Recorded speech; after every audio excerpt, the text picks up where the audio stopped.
Olá, bem-vindos e bem-vindas de volta. Eu sou a professora Laurinda e hoje vamos dar continuidade à unidade 2.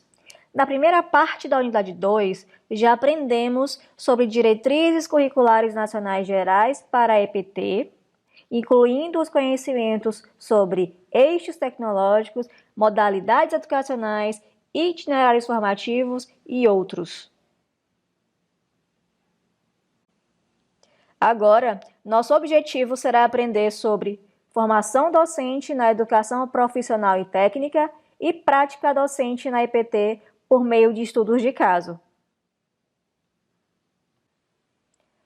A formação docente na educação profissional e técnica se baseia nos seguintes saberes e competências profissionais: domínio dos saberes pedagógicos e disciplinares, domínio dos saberes científicos e tecnológicos, saber fazer e saber ensinar vinculados ao mundo do trabalho, escolher conteúdos relevantes focando nos desafios profissionais e pessoais. Lembrando que a base da educação profissional e técnica é trabalho, ciência, cultura e tecnologia. O docente na EPT atua em programas de formação inicial e continuada, no ensino técnico de nível médio nas formas concomitante, subsequente e integrado, em cursos superiores de tecnologia, bacharelados e licenciaturas, e em cursos de pós-graduação nas formas lato sensu e stricto sensu.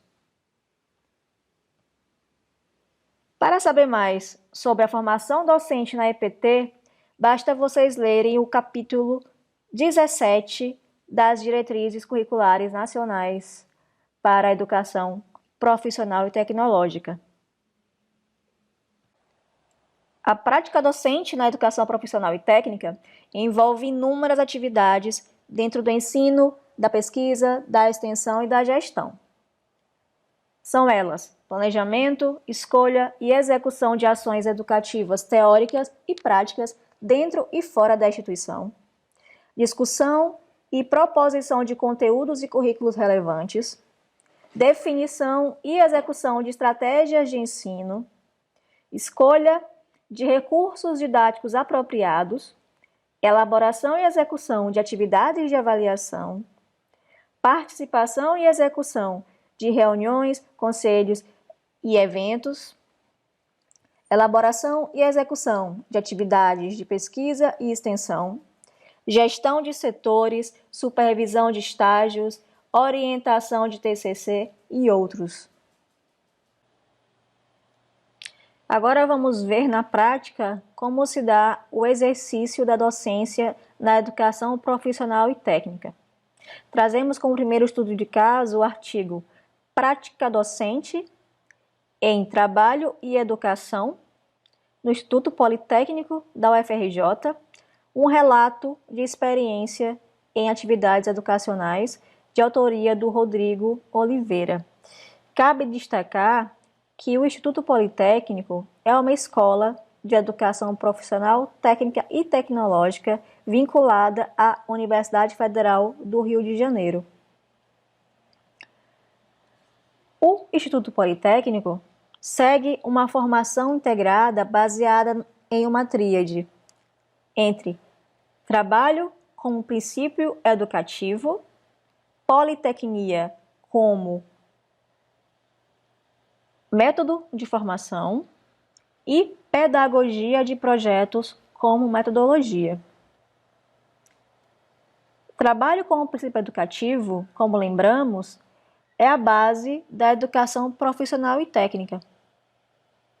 Para o autor, o trabalho em sua concepção prática e material é a essência primeira para a formulação do conhecimento, não destituído da análise, da síntese e da sistematização no plano intelectual. A pedagogia de projetos como metodologia se baseia na construção de ambientes dinâmicos de aprendizagem, tendo a cooperação como fator determinante da aprendizagem. Na pedagogia de projetos, parte-se de desafios para se achar soluções, usando a pesquisa como meio.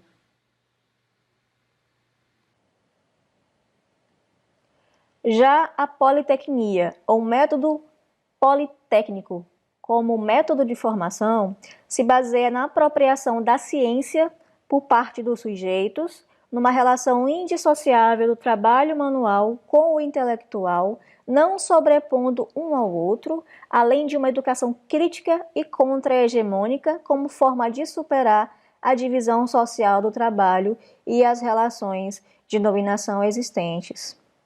O método politécnico se baseia na autonomia docente, na multidisciplinaridade, na integração dos saberes e superação das divisões mecanicistas das ciências e tecnologias. Ainda sobre o método politécnico, o autor destaca que nesse método ocorre a adoção de campos de conhecimento em vez de disciplinas. Por exemplo, o campo de conhecimento práticas de comunicação social e artes substitui as disciplinas linguagem, artes, história e cultura.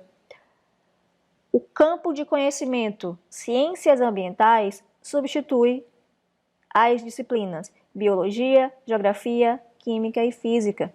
O campo de conhecimento relações sociais substitui as disciplinas história, geografia, filosofia, sociologia e antropologia. Após análise de como se dá a formação integrada dentro do Instituto Politécnico, o autor destaca alguns pontos positivos.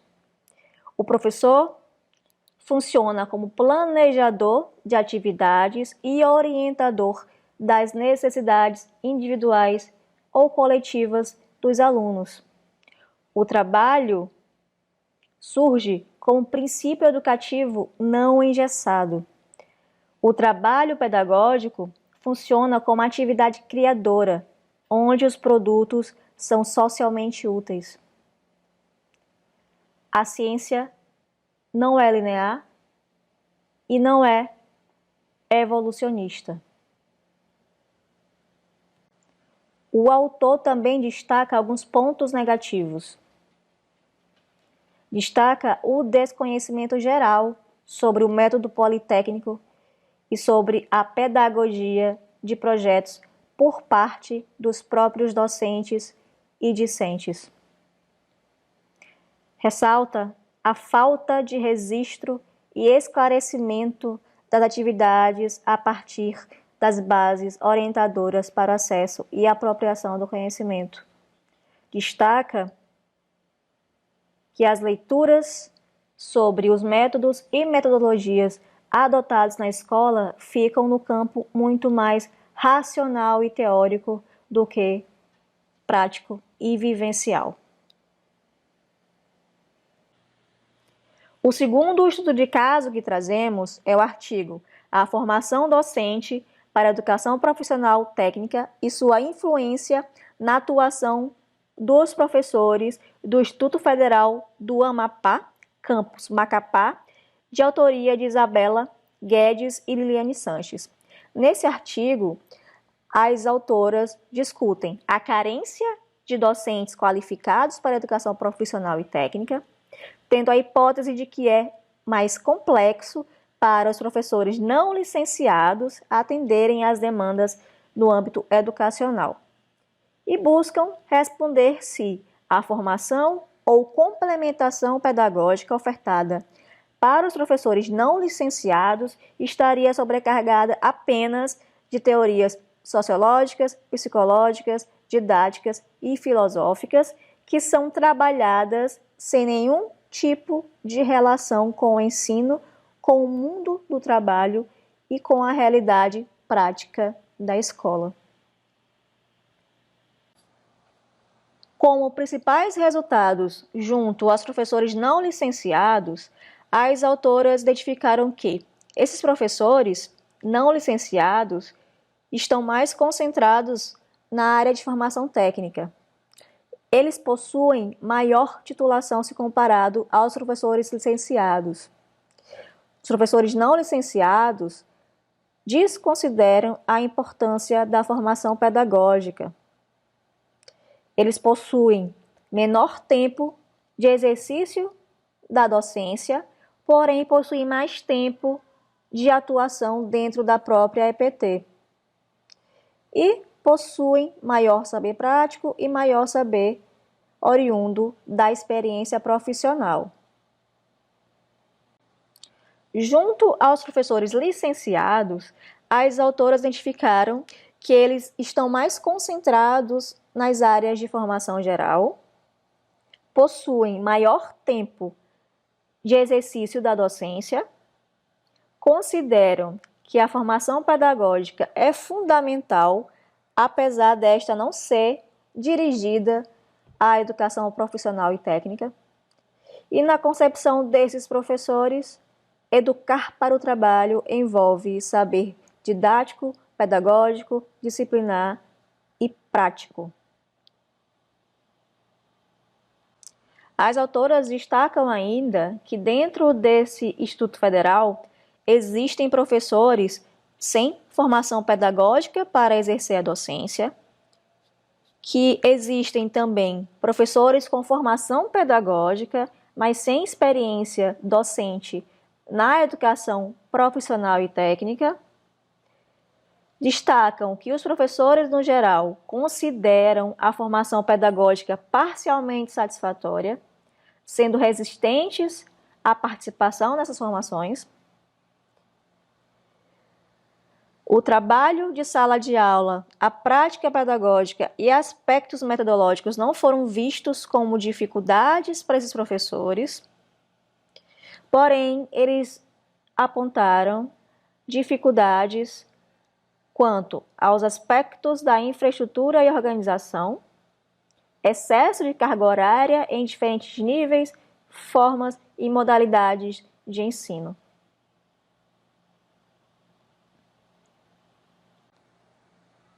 Analisando esses artigos e outros, percebe-se a existência de inúmeros desafios na prática docente na educação profissional e técnica, como, por exemplo, formação de docentes para a educação profissional e técnica por meio de licenciaturas específicas para tal, conciliação entre saberes teóricos, práticos e pedagógicos, oferta de complementação e ou formação pedagógica de forma continuada,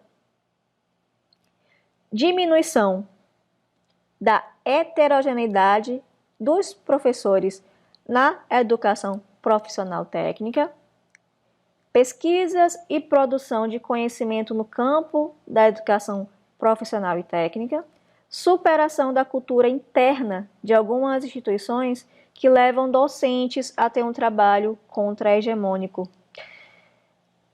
E, por fim, a adaptação à Base Nacional Curricular Comum e ao Plano Nacional do Livro e Material Didático. Surgem como desafios mais atuais. Para saber mais sobre os artigos que apresentamos aqui, basta acessar os links e ou o material disponibilizado no AVA. Diante do atual contexto educacional brasileiro, cabe destacar que, se não existir oportunidades, criem as suas. Bons estudos e até a próxima!